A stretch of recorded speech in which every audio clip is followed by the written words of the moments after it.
La culture de l'oignon connaît un important essor au Sénégal. Malheureusement, depuis quelques années, on constate une stagnation, voire une baisse des rendements à l'hectare.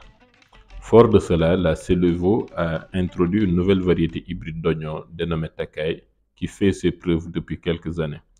Je suis Mohamed Sek, ingénieur agronome à Mass Agri et je vous propose un itinéraire technique sur cet oignon Takai, mais applicable aussi aux autres variétés d'oignons afin d'avoir de bons rendements. La variété hybride Takai est une variété qui allie volume, poids et résistance culturelle. Son cycle est d'environ 5 mois depuis la pépinière. Le poids moyen des pièces peut atteindre 1 kg. Pour des variétés traditionnelles, il vous faut environ 8 pots de 500 g de semences à l'hectare. Pour Takai, il vous faut 8 à 10 sachets de 100 000 graines de semences à l'hectare. Au moment de la pépinière, vous pouvez nettoyer le sol et préparer le lit de semis avec un insecticide nématicide du sol nommé Football Super. Vous aurez besoin de 3 kg de ce produit. Après son épandage, vous arrosez copieusement et 24 heures après, vous pouvez venir effectuer le semis de l'oignon.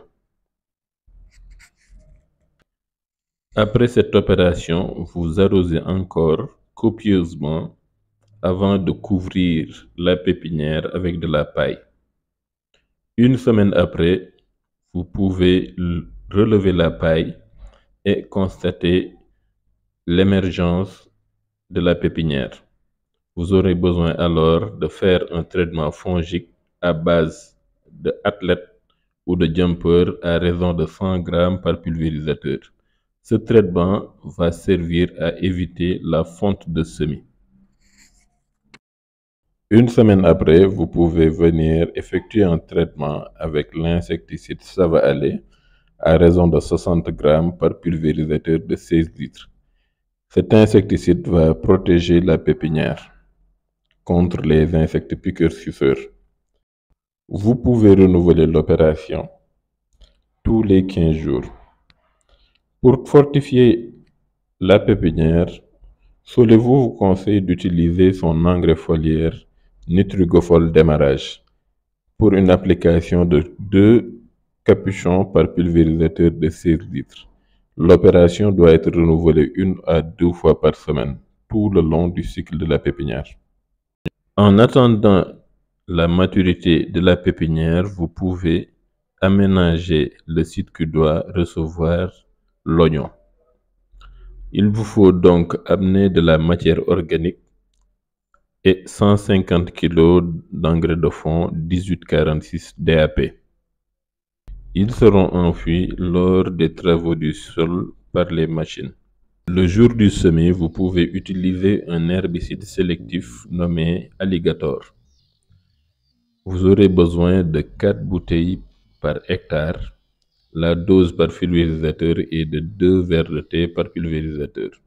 Vous avez un délai de 2 jours pour l'application de ce produit.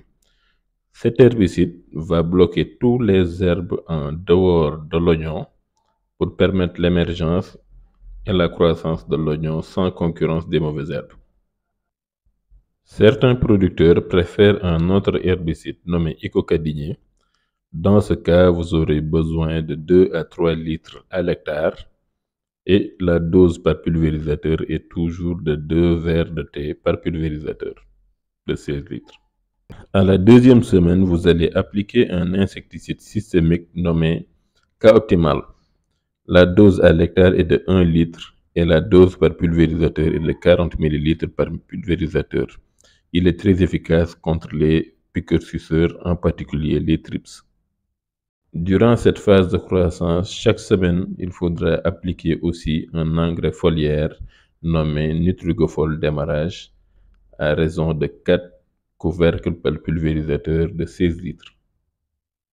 À la troisième semaine, vous appliquerez un fongicide comme athlète ou jumper à raison de 200 g par pulvérisateur de 16 litres. Et en plus, pour la fertilisation, vous appliquerez de l'urée à hauteur de 100 kg à l'hectare.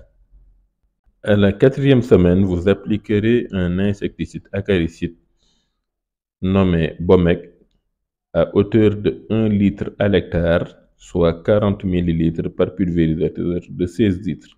C'est un insecticide acaricide qui est très efficace pour la protection des cultures contre les acariens. À la 5e semaine, vous appliquerez 100 kg de nitrate de calcium. C'est un engrais qui est très important pour l'élaboration des réserves de la plante avant la bulbaison, pour optimiser la qualité au moment du stockage et pour maintenir la fermeté des bulbes d'oignon. À la 6e semaine, vous appliquerez K optimal à raison de 1 litre par hectare. À la 7e semaine, vous appliquerez un insecticide systémique nommé Ça va aller. La dose est de 15 sachets de 60 grammes à l'hectare. C'est un insecticide multitâche qui aidera beaucoup la plante à se protéger de la pression parasitaire. À la 8e semaine, vous appliquerez encore un fongicide Athlète ou Jumper à raison de 200 grammes par pulvérisateur. À la 8e semaine toujours, ce sera le moment d'appliquer Granupotash, qui est un engrais potassique qui va favoriser la croissance et la bulbaison. Il favorise le grossissement, la fermeté et la conservation du produit post-récolte. Durant toute cette phase de grossissement, il faudra utiliser aussi l'engrais foliaire Nutrigofol 4-17-28 qui est un engrais de grossissement. L'application se fera 1 à 2 fois par semaine. La dose par pulvérisateur 4 capuchons par pulvérisateur de 16 litres. À la 9e semaine, vous appliquerez l'insecticide Caïman B19 à la dose de 1 litre par hectare, soit 40 ml par pulvérisateur. C'est un insecticide qui est très efficace contre les vers et certaines chenilles. Vous appliquerez aussi 150 kg de Granupotash à l'hectare. À partir de cette 9e semaine, le programme phytosanitaire est déjà bouclé, ainsi que le programme de fertilisation granulée. Il s'agit maintenant d'appliquer encore pendant quelques semaines l'engrais foliaire Nutrifogol 4-17-28 pour le grossissement. Lorsque l'oignon arrivera à maturité, il faudra alors arrêter l'irrigation pendant 3 semaines à 1 mois avant de procéder à la récolte.